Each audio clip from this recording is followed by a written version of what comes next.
Hi gardeners, welcome back to my channel. My name is Trisha and this is Casper, my new baby ball python. I wanted to give you guys a better look at him and see me actually holding him. That way you can just see how teeny tiny he actually is. So he is adjusting really great. He's already eaten his second meal. And in this video, I'm going to be telling you guys how I quarantined him and how I'm working on getting him adjusted so well to his new environment. So I just wanted to give you guys a little glimpse of him before I get into the video because he's so cute and I can't get enough of him and I want you guys to be able to see him as well. So I'm not going to hold him for this entire video, but I did just want to take him out for the beginning just so that way you guys can see him. So here is Casper.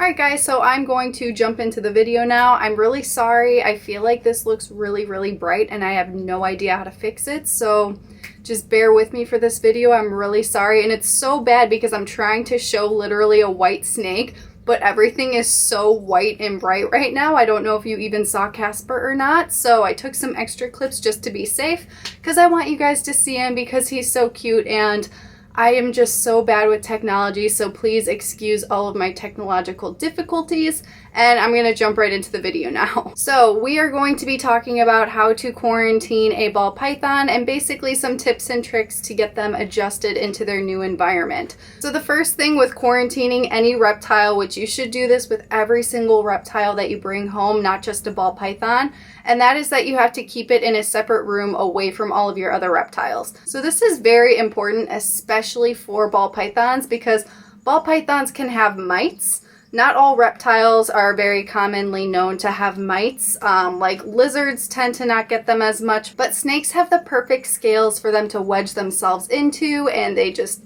make it their host, and they love snakes. So it's just very important to make sure, especially with any new snake, that you are keeping it in a separate room away from all of your other reptiles.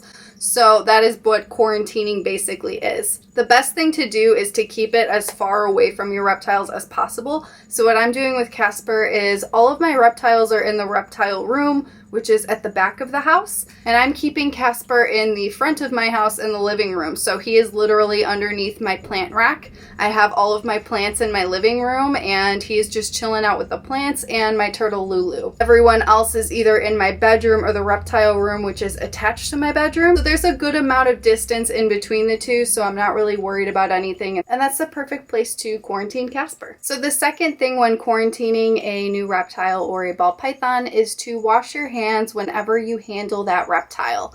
So it's very important to make sure that you are washing your hands in between handling all of your reptiles, just because on the off chance that one of them does have mites and then you handle another animal, you could be transferring it to the other animals. That's why it's so important to make sure that there's a lot of distance in between them and you keep them in separate rooms.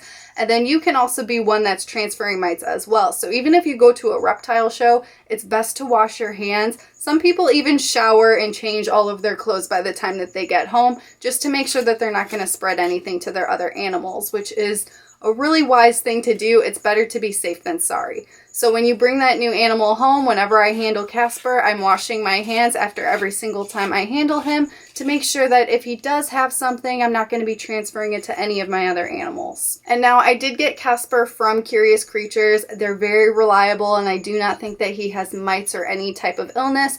But when quarantining, it's best to make sure that they're just in quarantine so you can just check all of their health, see how they're adjusting into their new environment, and assess from there. So the third tip when quarantining is probably the one that just kind of kills my soul the most, and that is that you're going to be setting them up in a temporary quarantine tank, which is most likely going to be very basic, and you're going to be keeping your reptile on paper towels. The reason for this is because if your snake does have mites on it, it's very easy to see on paper towels. So it's also just very sterile, and it's a clean way to just keep an eye on your animal, see their stools, make sure that it's healthy looking, and keep an eye out for any mites. So basically all of the really yummy stuff that you just don't want your reptile to have to deal with, you need to keep an eye out for, and it's best to do that with paper towel and just a very minimalistic basic setup. So for me, this was probably the most difficult part besides not handling Casper, because it's just so lame. Like, I've been setting up these extravagant enclosures, like I just did Chaos's, and I love it so much. And then so to go from something extravagant like that to just setting up a tank with paper towel just kind of killed my soul on the inside. But it's something that is best for him, just to make sure that he's healthy, and it is temporary. So here is a list of everything that I have for Casper's enclosure while he is in quarantine. He has 2 hides, a water bowl, some foliage, a heat pad, a thermostat, paper towel, and then I put a towel on top of the screen lid just to lock in a little bit more humidity, because ball pythons do need 60%, and it is in a very ventilated tank, so that is my way of just kind of concealing some of the humidity within the enclosure. I did add a couple pieces of cork bark to his enclosure as well, just for some texture. You know, I had to add some enrichment. I can't just make it completely plain. Like, the animal does need some enrichment, and Casper does like to explore, so I didn't want to just completely take everything away. I wanted to give him something. So then he has his heat pad and thermostat to make sure that his heat is regulated, and he has everything that he needs. He has his little water bowl, so he is set to go. It is very boring. One thing I do want to mention with ball pythons in particular, when you're bringing them home, especially if it's a baby, a lot of the times people bring ball pythons home and they are coming from a rack system, meaning that they're kept in these really dark tubs that really don't have much going on the inside of them.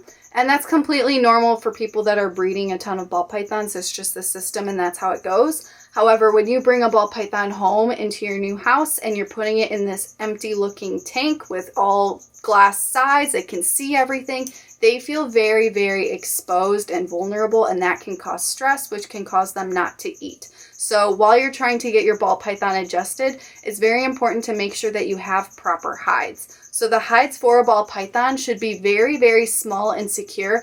They like tight, small spaces, so it's best to get them a very small hide that fits their body, rather than one that's really large and has a lot of space, because they like to feel nice and tucked in and secure. It makes them feel safer. So if you do have a large hide and you're having issues, another trick that people do is they literally bunch up newspaper and shove it in the hide just to like take up space. That way the ball python can tuck in and feel a little bit more secure within that hide. And then another thing about this is I added foliage because it adds a hiding place for the ball python. It does add some enrichment. He can climb around in it if he wants to, but most of the time when they're just coming to a new environment like this, they're kind of just going to want to hide away. So it's very important to make sure that there is something. You don't want it to be completely empty in the tank and then just have it be exposed glass if you're putting it in a tank. If you're using a tub that's completely colored on the side, you don't have to worry about it as much, and your snake will feel safer in that type of a situation. But because I'm using glass, I just had to make sure that I'm adding a lot of different hiding places for my snake to feel safe. One other trick that people do for ball pythons, if you're putting them in a tank, is to literally just like put a sweater or a blanket over the entire tank, completely black it out. You do want to make sure that some light is getting in, because they do need a day-night cycle, so that's very important. But you do want to make sure that they aren't just feeling completely exposed. They need the proper hides. And if your snake is not eating, something to try out would be just covering the entire tank completely. So another tip while quarantining, this is one of the hardest ones. So during the first week that you bring your ball python home, or any new reptile, you cannot handle them.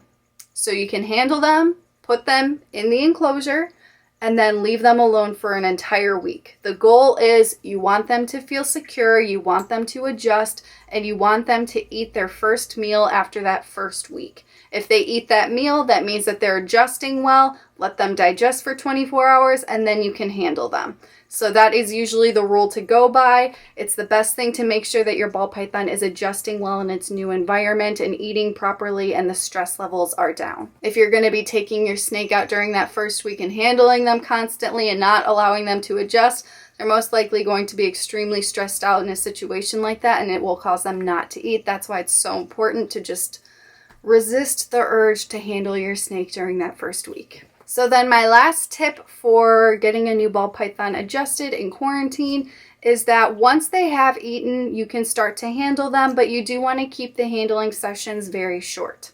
So there is not a specific amount of times you can handle your snake or like a time limit.